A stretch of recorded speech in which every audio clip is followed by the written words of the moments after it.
Welcome to the Speak with People podcast, where we believe that healthy communication is the key to unlocking your leadership potential. We are the go-to resource for leaders looking to greatly improve their communication skills. Whether it's one-on-one interactions, team settings, public speaking, or your digital communication. By improving these skills, leaders can create stronger connections and drive positive change within their organization. Each and every episode, we sit down with leaders from various fields, just like you're grabbing a cup of coffee with them. We dive into real, practical conversations. Our goal is to help you transform your communication skills so you can lead more effectively, build stronger relationships, and make a lasting impact. So grab your favorite drink, settle in, and let's learn together.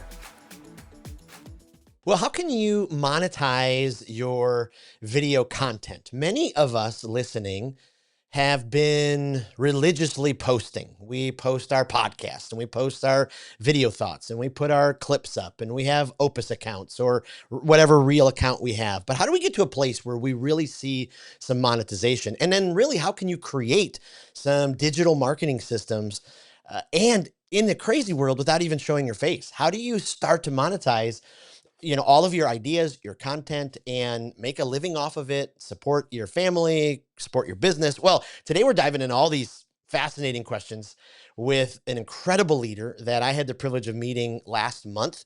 And it was someone that my son and I have actually followed for a long time. And it just showed up that we were both at the same conference. And I am so excited that he said yes to be on the podcast. He is a pioneer. I mean, this is the crazy thing. He is way out in front teaching leaders all over the world how to monetize their video content, how to do systems. He's a CEO. He has an amazing social media following. I could blab on, but what I will say before I introduce him is he is literally one of the most humble and caring leaders that I think my son and I have ever met. You make kind of these preconceived thoughts about people as you see them online, and then you meet them in person. And we were absolutely blown away by this guest. So Austin Armstrong, welcome to the Speak with People podcast. Thank you so incredibly much for being here. Jason, thank you so much for having me. I'm going to hire you as my new hype man. That was so great. I appreciate you, man. I love it. I'll come out before your talks on stage and get them going. Yeah. It'll be fantastic. Well, hey, before we hop into, I know people are going to love this conversation. Tell us a little bit more about you. Give us a little bit of your story, who you are, what you do, what's got you to this place.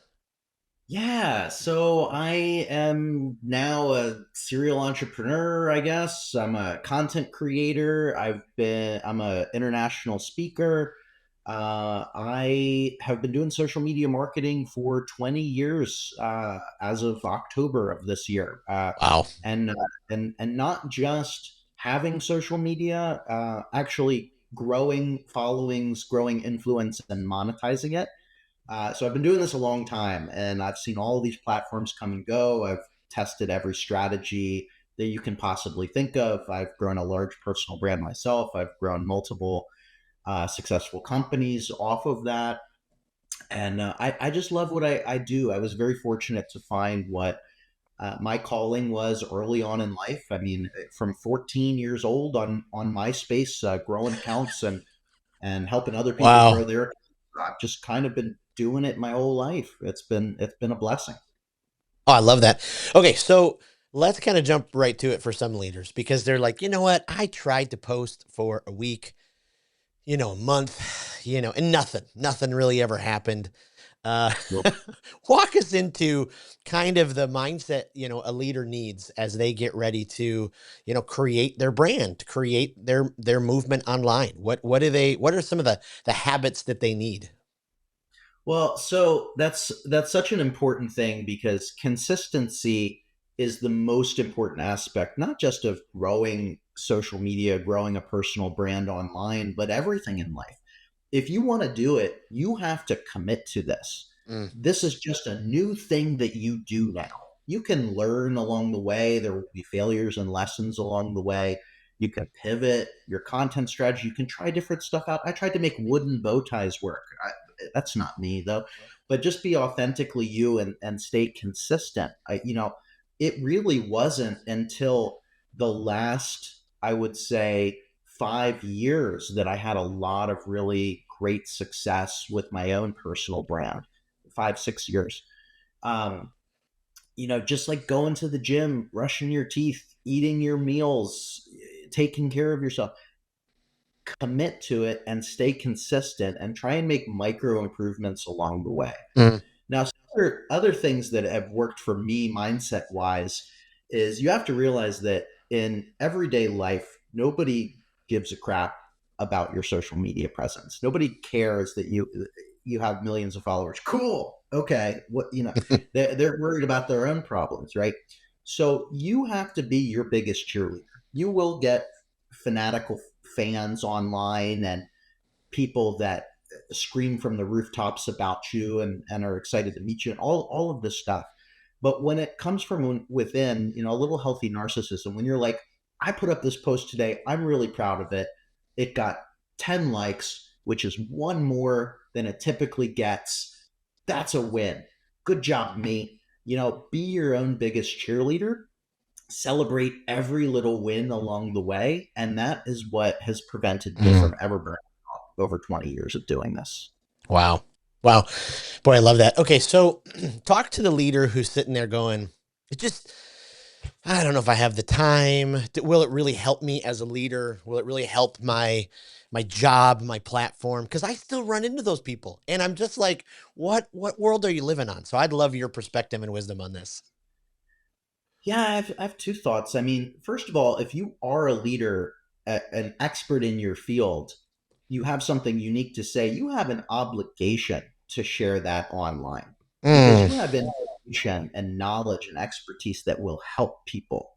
One of the biggest things that I learned from doing this is that give your best information away for free, sell the implementation, sell the specifics of that content. But when you give incredible valuable information away for free, whatever that looks like for you, and you do that consistently, that's where know, like, and trust comes. And know, like, Wow. and trust are the most important things to growing online. You don't have the time, make the time, whatever that looks like for you. Wake up an hour earlier, stay up an hour late, take your lunch break, take one day a month on a weekend and batch create content and schedule it. I create content every day. That's what works for me. That doesn't work for everybody else. I've built my life and my businesses around my addiction to social media so that I Wow. constantly, Okay. yeah, if I'm being honest with myself. Sure. But your schedule. I read a great book this year. One of my favorites this year was "Buy Back Your Time" by Dan Martell, and one of the concepts in there is track your time, track your day for 2 weeks straight. Every single task that you do, outline like what was the start time, what was the end time, what was the productivity level. You can take that as advanced as you want, but I just started to just track all of my time. And then I started to outsource some of the things that I realized I Mm. don't need to be doing to free up more of your time. This is just something I've brought into my life, like rich dad, poor dad, like abundance mindset versus scarcity mindset. Like, there's so many things that you can do to create additional time for yourself. Like I could save $100 a month by mowing my giant lawn, but I gladly pay that. I pay somebody to do that every day because I have a huge lawn. It takes like an hour and a half to mow that lawn. That's 3 hours a month that I just saved. And I value my time more than what I pay that person to mow my lawn. So when you look at how your day is going and where you're actually spending your time, you can find that you can outsource some of that to gain more time to focus on new things like content creation and growing your personal brand online. Oh, I love that. I love that. It is fascinating when people are like, yeah, we all do it. We use the excuse, I don't have time. But then if you actually did Yeah. that kind of time inventory, you see what's Yes. important to you. You can find, how many hours are you looking at reels? Yeah. Because Exactly. darn, it's addicting. Sure is. Yeah. I really wish you could go in and change. I know you can change the algorithm by how you watch stuff, but if I get another abandoned dog video when I'm waking up in the morning. I mean, my Oh. wife turns over some mornings and she's like, "Are you like, what is wrong with you?" I'm like, "I just can't believe people abandon these dogs." Do you start adopting them? Do you just have like a bunch of dogs at home? We have like Always, 13 dogs. Yeah. another one. It's pretty crazy. Okay. So walk us back for a second. I love what you said about you have an obligation to share your knowledge. I mean, what an amazing time we live in. I mean, 100 years ago, right? I mean, we know more in a half a day than somebody 100 years ago would know in their lifetime. And so Yeah. where does a leader, say I'm a financial advisor, say, I want to help my clients more. Maybe that's a bad example because there's fiduciary stuff. Regardless, you're a chef, you're a, and where can I start with just kind of coming up with ideas about my content? What kind of things should I share? Well, that's such a great question. There's so many platforms. I mean, I would start by just doing a brainstorming session and outlining all of the frequently asked questions that you get, all of Ooh. the services that you offer, all of the pain points or struggles from your customer that is the reason why they come to you. This is sort of the when I owned my first company was a marketing agency, and this was the sort of content strategy that we would put together. So we'd start with their frequently asked questions that they already get. We outline all of the services, and we outline all of the reasons why somebody would need their product or services in the first Mm. place as a core. And then you can use different keyword research tools like ahrefs.com or SEMrush or Answer Socrates or Answer the Public. There's YouTube tools like TubeBuddy and vidIQ.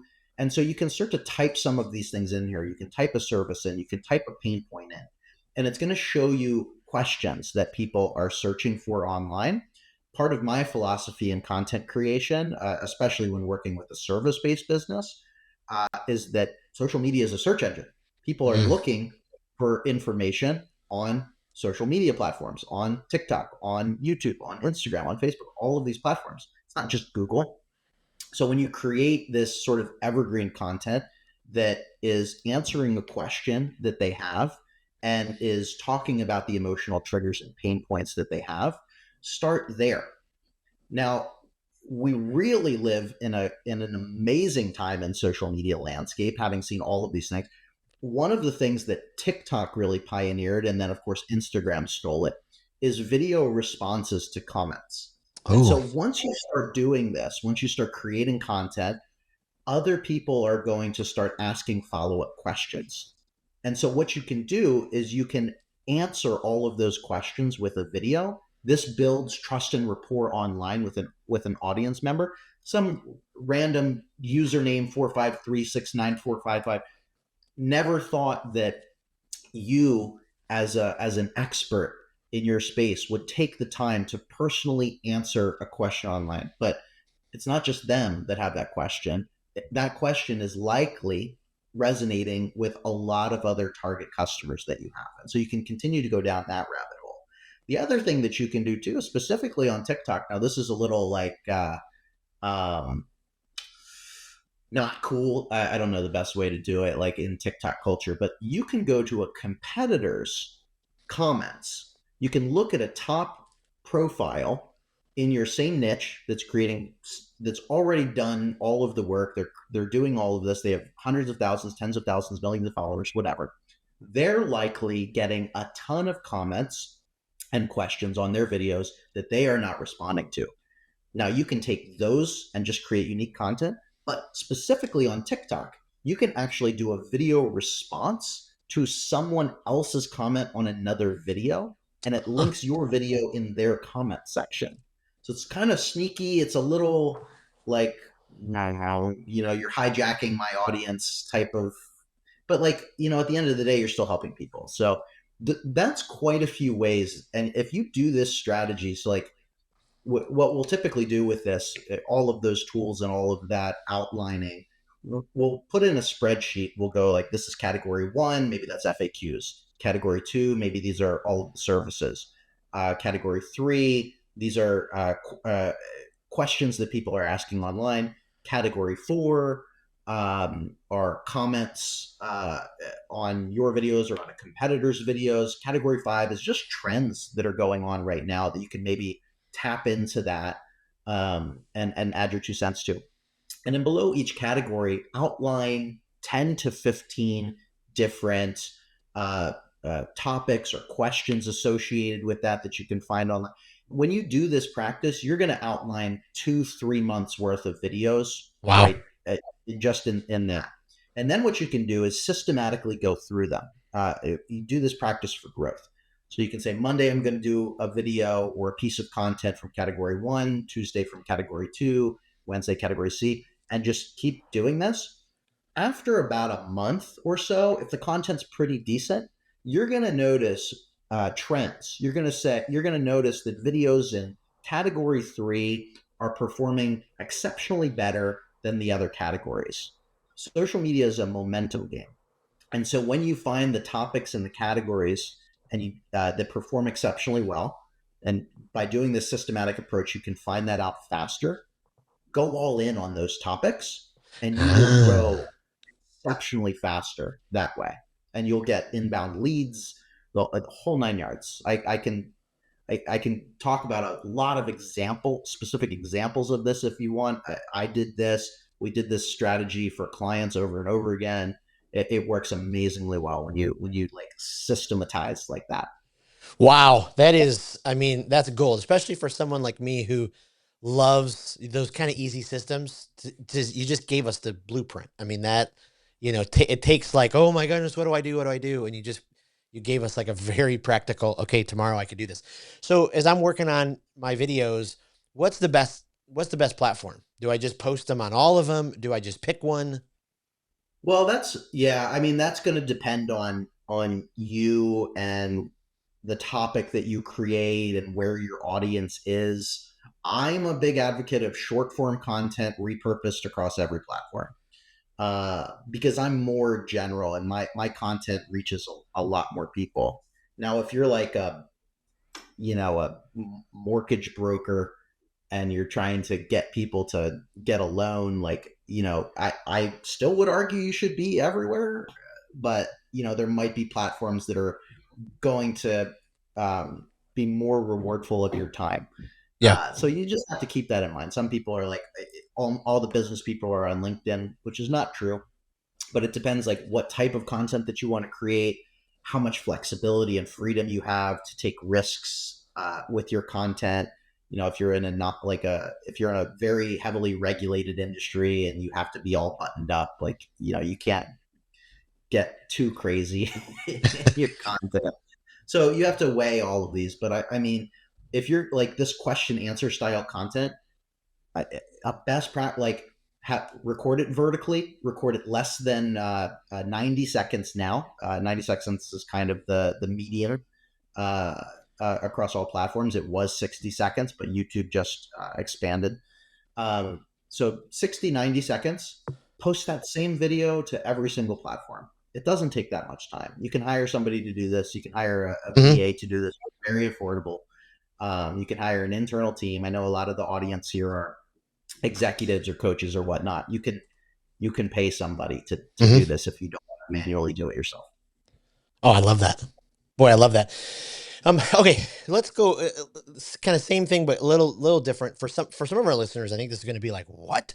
Talk to us about this. I mean, kind of this new direction of kind of the faceless videos, and creating this type of content. Yeah, so I created my company Syllaby based on 11 years of working in video marketing, creating video content for companies. There's a lot of different struggles and problems that people face.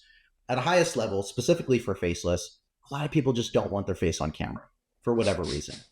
You feel self-conscious, you're not ready, you don't want I the hear you. judgment, you don't want the trolls online, you had a bad hair day, you have a zit on your face, all of these stupid reasons to procrastinate, which is dumb. First of all, get out of your own way. But I wanted to, like, we're our own worst critics. I wanted to eliminate every excuse that anybody could have to not create videos Mm. successfully on. And so, what a faceless video is a video without a face. If you just think about it, right? And so, there's different styles of faceless video. There are uh, so typically in a faceless video, there's audio. There's an audio track. Maybe it's a recording or it's a script. There's often subtitles on the screen. Maybe there's background music. But the actual visual element is either B-roll that's similar to what the audio and script is about, and matches that to kind of tell a story. Or how we do it at Syllaby is AI generated imagery and videos. And so how we do it is you can type in any topic, how to get a home loan, and it'll write you an entire video script. And then it takes a sentence at a time out of that script and it creates a unique AI generated image specific to that script. So everything that is generated is completely unique and 100% new for you. Wow. And it stitches all of it together. So what it does is it creates all of these images and it animates everything together into a seamless video. But what we just rolled out this past week is the ability to animate those images now. And so now it's AI motion. Like people have heard of Sora. It's kind of like that. Sora they never released it yet, but it's AI generated movement and scenes that are completely unique based on whatever script that you type in. So the crazy thing here is you can create, schedule, and publish up to 30 days of videos on any topic in your niche in less than 10 minutes in Syllabi. I mean, we built a freaking machine.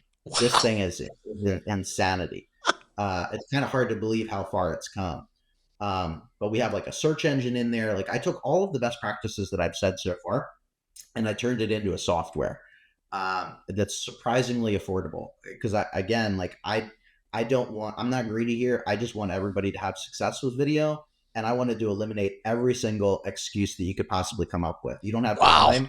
You can spend 10 minutes to schedule a month's worth of videos every single day. Come on, there's no time. It costs $25 a month. Like to create a month's worth of targeted content in your industry that will generate leads. Wow. Yeah. Does it also work if say if I do talking head video and Mhm. can it, slap stuff in there too, like Yeah. So we again, like I wanted you to create, that's just like our sort of flagship yeah. offering. I want it in Syllabi, like my vision for it is the best video marketing tool on the internet. And Wow. so I don't dictate how you create videos. I just want to make it really easy for you to create videos. So we have the faceless component. We have AI avatar, so you can create a deep fake of yourself. Only you have access to it. I am very much on the side of moral and ethical AI, which is kind of the Wild West right now. But only you have access to your real clone, and you can clone your voice as well. But we also built a custom video editor from scratch. So there's a lot of people that just use Syllabi to find topic ideas, write scripts. They actually record the video themselves. You can load it into our video editor and edit the video and add B-roll and text and add your logo, all this stuff, and then you can schedule and publish it to all of your social media from right there. Wow. So yeah, really three different ways that you can create videos in Syllabi right now: faceless, avatars, your own video. Wow. So of the different platforms, when you think about okay, monetizing all of this kind of stuff, what level do you have to get to? Because I think some of the common misconception probably are people are like, yeah, it's great for Austin. He's got 1 million people. That's probably when Facebook, but that's really not true. Like it's amazing. Yeah. You could start earning money at different levels. Absolutely. I think when people hear monetization, I hear this all the time, they immediately go to ad revenue from the videos. That should be the last thing that you focus on. Just let the ad revenue be the fun money that comes in. You're not relying on it. These platforms can take it away. They can demonetize you immediately. And it's wildly inconsistent month to month based on holidays and all of these variables. So don't rely on ad revenue. you build a business around the content that you create. You probably Oof. already have a business. That's the most important thing to think about here. And there's so many different ways that you can do this. An example I love is when I'm an expert in addiction treatment marketing, which is very random, but that was my career Interesting. path. Yeah, I've worked in my business partner and mentor is a clinical psychologist, and so I just kind of went down that path and became a well-known in that space expert in social media marketing for addiction treatment.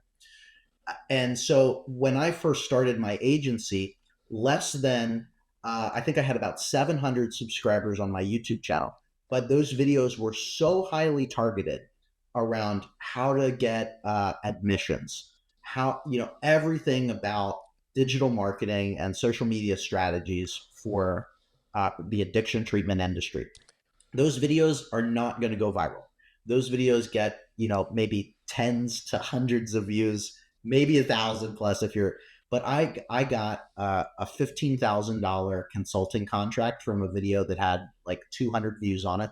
I've Wow. got multiple clients paying $5,000 to $15,000 a month from content that just are highly, highly targeted. You do not need that many followers. You just need the right followers with the right message, and that's what you should focus on monetization. You can be so successful. I mean, the real estate industry is so well known for this. Lawyers, doctors. I mean, if you just create highly specific content, you stand above all of the other professionals in your industry because so many industries are not creating content.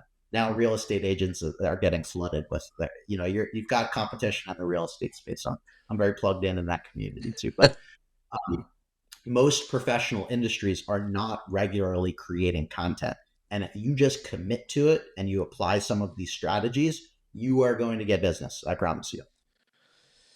Wow. That's just absolutely incredible. Uh, uh, so walk us through, I'm starting out tomorrow. Should I learn how to do some of this stuff on my own? Should I, hop on one of the, try to find somebody to help me? Is it as easy as just talking to my camera? Like, give us that kind of practical 1, 2, 3. Perfectionism is procrastination. Oh, So you don't think everybody thinks they need to do everything perfectly. They need the perfect setup. They need to have all the knowledge in the world. They have all this. Blah, blah, blah. You don't.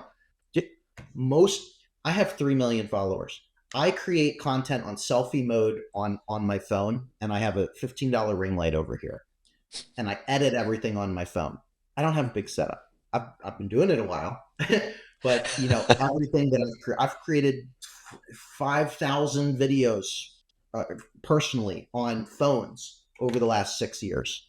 You don't need that much. You just need wow. to press record and learn. Wow. Study your last video and make micro improvements. Like I love going to conferences. I love learning from amazing speakers. That's how we got connected. I love just sitting in the audience and networking with people.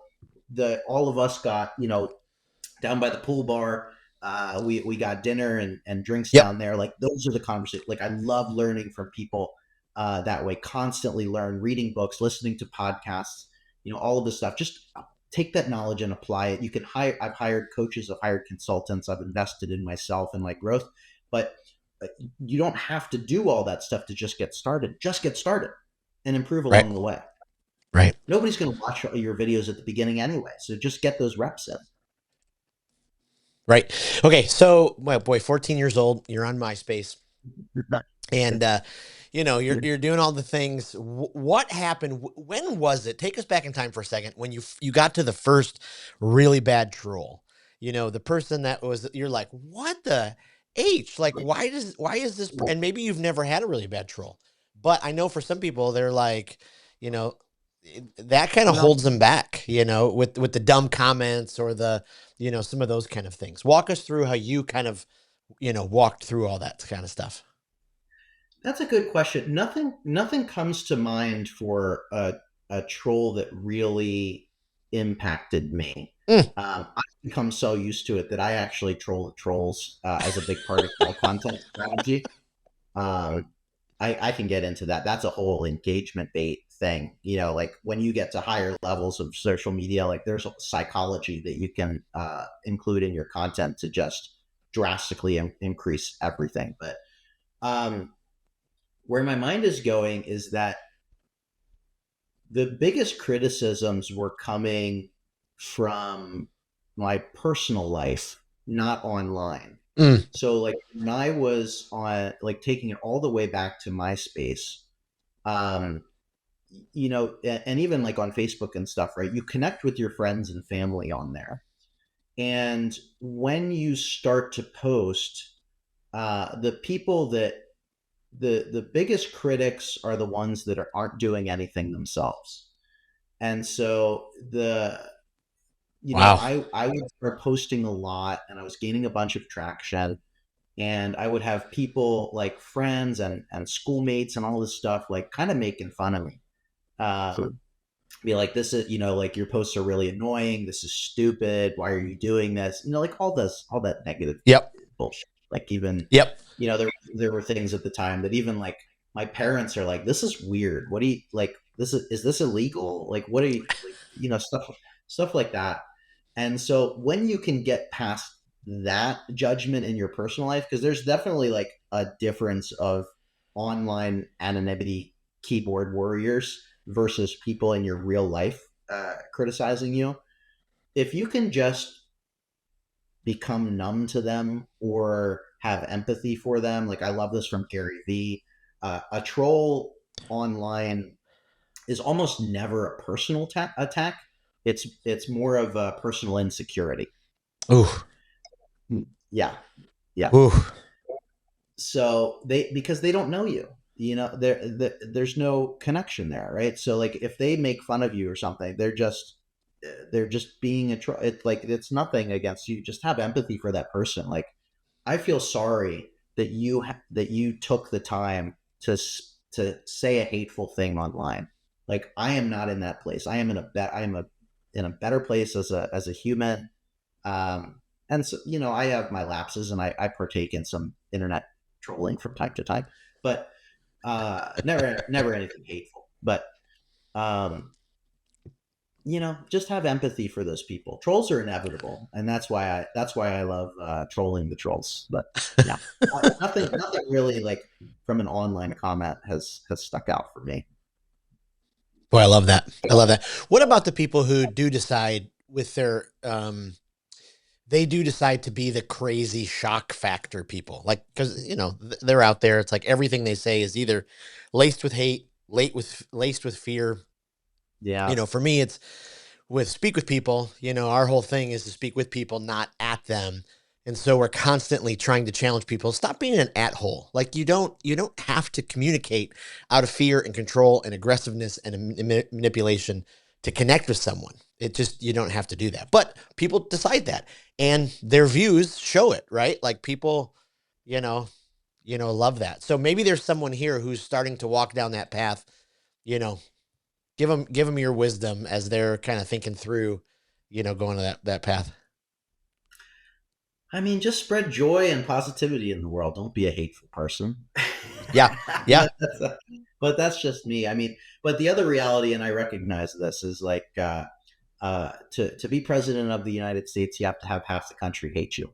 And right. if you're too middle of the road on anything, um, there's another quote: if you stand for nothing, you'll fall for anything. Um, Yep. it's sometimes important to take a stance one way or the other. Of course, we Yeah. don't live in a black and white world; we live in a gray world.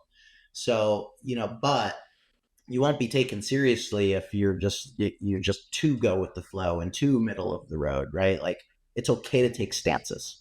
It's Yeah. okay to put your foot in the ground and say this is what I believe in, but don't do it in a hateful way. Right. Are there any Have under topics?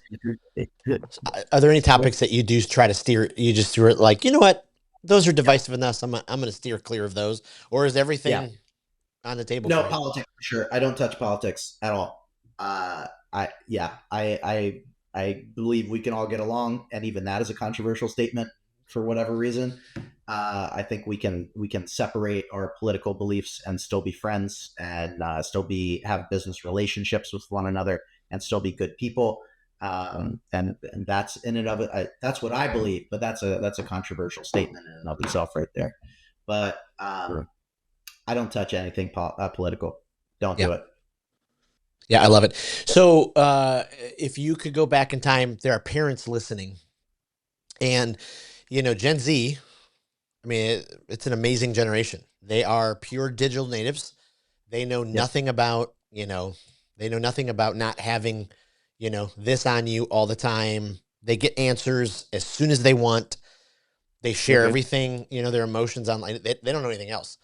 So if you could go back in time to your parents, 14-year-old you, would you encourage them, hey, put more limits on my online time? Or did your parents, we got parents listening and we're all trying to figure it out. I've got one friend who's like, it's the way of the future. So people kids have to learn how to process it.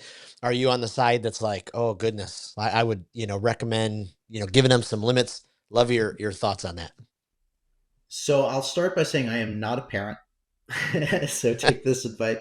And I was a brat, and I was an intelligent little kid. Too smart for my parents split early, and my mom raised us. And so my mom is not tech savvy, and so she was so. I probably do think there should be some limitations. There should, depending on the age of your child, like, put on some parental blocks, and, monitor to an extent what your kids are doing, because there's a lot of creeps out there for sure. Um, maybe limit time on screen, or set some of these settings in place. Like, I am full blown addicted, and I just justify that by growing businesses and supporting people and making a lot of money, being a member of productive member of society. That's right. Uh, I mean, at an early age, my mom would put uh, passwords on my computer, which I figured out immediately. uh, I She wouldn't let me. I had a computer in my room, and that I was on that thing constantly. She wouldn't let me watch R-rated movies, but I figured out how to torrent even before LiveWire. Or I was really easy torrenter, so I was downloading R-rated movies at 9, 10 years old, and I just didn't Jeez. tell. And I figured that out. And so I'm not even like first generation. I remember life before having a computer in my household. I'm Right. 34. They existed, but we didn't have one in our house. These kids are even smarter. And so they're smarter than you think you are. I mean, there's all these stories of, people like blocking TikTok on their kid's phone, but then later finding out that they're using TikTok on the smart fridge because it has internet access. Wow. I mean, we would go to the public library, and we just learned what proxy servers are, and we would, like libraries and public spaces, like block certain URLs or companies or whatnot, right? Well, we figured out you just use a proxy server, and then you can still access that.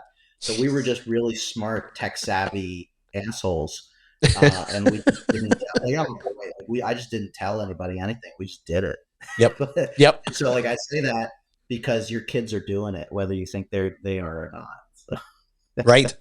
I love that. No, and that's why I wanted to ask you from your perspective, because you have such a unique perspective. You know the internal world of it, because so many of us parents on the outside are going, "Oh, we really don't know." That's great. It's great to ask an expert, to just go, "Yeah, my 10-year-old, he would live on his iPad if we, allowed him to." And he's got autism, so for whatever reason, with his autism, that he just connects in a way with Minecraft and Roblox, that's Mm-hmm. it's profound.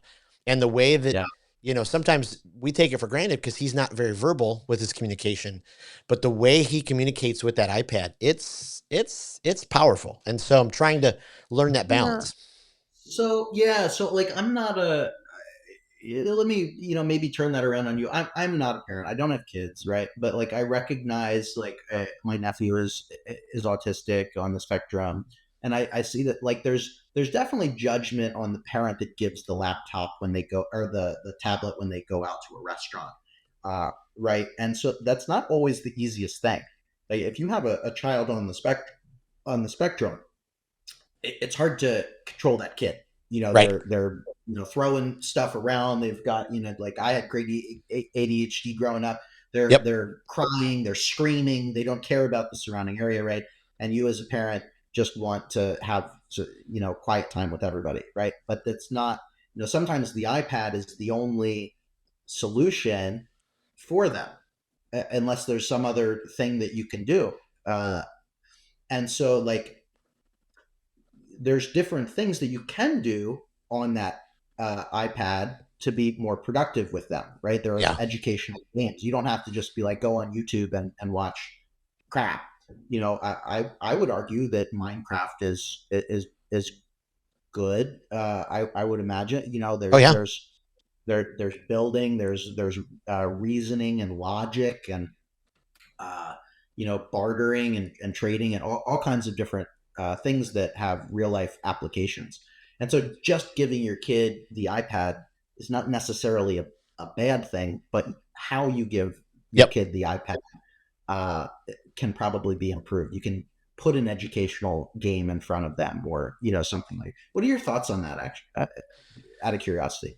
Well, I would agree 100%. I am from the standpoint of a parent, the parents who, and I worked with teenagers for a long, long time. So the parents who always tried to control everything, who tried to set every boundary, everything, and were so hard with it, just like your story. Those kids got around it all, and the moment they could, they went to the deep end of trying all the stuff that their parents tried to keep them through. So I think Whoa. it's you got to establish, okay, hey, there's this trust. Here's the boundaries that we want to stick around, but we want to be able, for you to experience these things. So with our son Kai, at 10, we do have some times where, okay, hey, we're going to put the iPad away for a while, but we stopped looking at it as an enemy. It was funny. We were a couple summers ago, I was speaking at a bunch of teenager camps, and we were in Wisconsin somewhere, and his iPad broke. And Cool. uh, I mean, that poor little guy, the only emotion he shows is typically anger when, he's got to plug it in, or he's frustrated with something. I thought he was going to cry. Like he referred to his iPad as his buddy, Well, so I think parents, yeah, you just got to find that balance, and you can't fight yeah. it. It is the future. It's here we are, and it's a great tool. And so my 20-year-old you met, just got Mhm. offered a full-time job because he dove into taking exceptional videos and editing them. Yeah. I'm like, Yeah. Yeah. use it. I blew through our time here. I want to honor your time. You have been incredible. So I just want to ask you one last question. When it comes to rest, you talked about being kind of a self-described, media addict. I'd probably put myself in the same category. I do recognize my brain does need time, to rest. What does that look like for you? Is it, occasional? Do you try to put it in a normal rhythm of your day? Are there certain exercises you do that, try to do that? I just love your perspective on that. Yeah, I've trained Muay Thai for 15 years. I still do. So Muay Thai allows me to focus on one thing because I have a very ADHD brain. Mm, Uh, Muay Thai forces me to focus on one thing for an hour or 2 hours or whatever. And so I just love that, like hyper focused. I've always done martial arts, but yeah, I really fell in love with Muay Thai specifically. Um, and then like I love going to the movie theater with my mm, wife. I love playing with my dog outside. Every night we just like decompress and watch TV before going to yep. bed. You know, stuff like that. I try to meditate in the morning before starting my day. Uh, yeah, that's a lot of I love it. that's stuff. Yeah. I love it. I love it. Well, let me ask you some rapid fire questions. We're building this Sure. online communication skills library. Listeners, you can go access this. It has all of our this episode will be 191 guests worth of their best books, speakers, podcasts. So for you, is there a speaker that every time you hear the speaker, you're just like, Holy shit. Like, this is amazing. They fill my bucket. They fill my cup. I got to recommend this person to somebody because, they've made that much of an impact in my life. Gary V comes to Yep. mind. Yep. I love it. Is there a podcast, if you're a podcast listener, either guilty pleasure or development that you're like, I just keep coming back to, and I try to forward it on to people? There's so many. Can I answer multiple? Can I answer, or do you Yeah. just Give me a want couple. one? Yeah, absolutely. All right. So, the social media marketing podcast, Mike Stelzner, I listen to probably hundreds of episodes of that show. I've learned so much. I've been on that show now. That was a great moment. Mm, Um, How I Built This with Guy Raz. Love yes. that. Absolutely love that show. Um, the SaaS podcast with Omer Khan. Uh, when I was starting Syllaby, I just started to binge that show of how to grow a SaaS company. Love that. Those are the ones that come to mind. I love that. And then lastly, is there a book? You're about to get Yeah. shipwrecked on a desert island. Make sure you read this book. Make sure you take this book. Well, if I'm shipwrecked on a desert island, I'm not reading a business book. Um, so probably the Alchemist. I love Mm, the Alchemist. I also love Siddhartha in that same vein. I mean, that's a very short book, but The Alchemist is my all time favorite book. I come back to it every couple of years. I love that book so much. I love that. Well, where can we send our listeners to find out more about you, about your company, about how they can engage with all of that? Yeah, if you want to check out my company, Syllaby, it's Syllaby.io. My personal brand website is austinarmstrong.ai. I am very available. I'm active on every social media platform. If you search Austin Armstrong, I am the nerdy glasses Austin Armstrong. I am not the good looking LA relationship influencer Austin Armstrong. Nor am I the defensive lineman coach of Florida Gators, Austin Armstrong. There's three of us who have been trying to organize a collaboration. They keep leaving me on red, but I love that. I guess my other question is, when is your book going to come out? Because I'm seeing uh, like a book called No Like Trust. I mean, I don't know, something like this is I great have material. one out. Yeah, I have a book outlined. It'll be on short form video strategies and how to monetize it. I love Uh, yeah, hopefully 2025. It's just one of those things that I procrastinate, but I have so many things on my plate, and I just have a bad habit of adding more things. I get Uh, it. I get it. yeah, it's coming. It's coming. Well, I cannot thank you enough. You are a gift, and you freely share your wisdom. And I know our listeners will love this. I can't thank you enough for your time, and just so appreciate it. Thank you so much for having me, Jason. I appreciate you. Thank you for listening to the Speak with People podcast, where we believe that healthy communication is the key to unlocking your leadership potential. Thank you for leaving a review on Apple Podcasts or Spotify. And thank you for every like and every comment. Every single time you cut and copy a link and send it to a coworker or a friend, it absolutely means the world, and it helps each other transform our communication skills. Lastly, don't forget about a great resource that's available to you, our communication skills library. At the end of every episode, we ask each guest their favorite speaker, their favorite podcast, their favorite book, and we've compiled all of those resources together to give you an amazing library to continue your growth and development. Thank you again for being a listener and for being a part of the Speak with People community.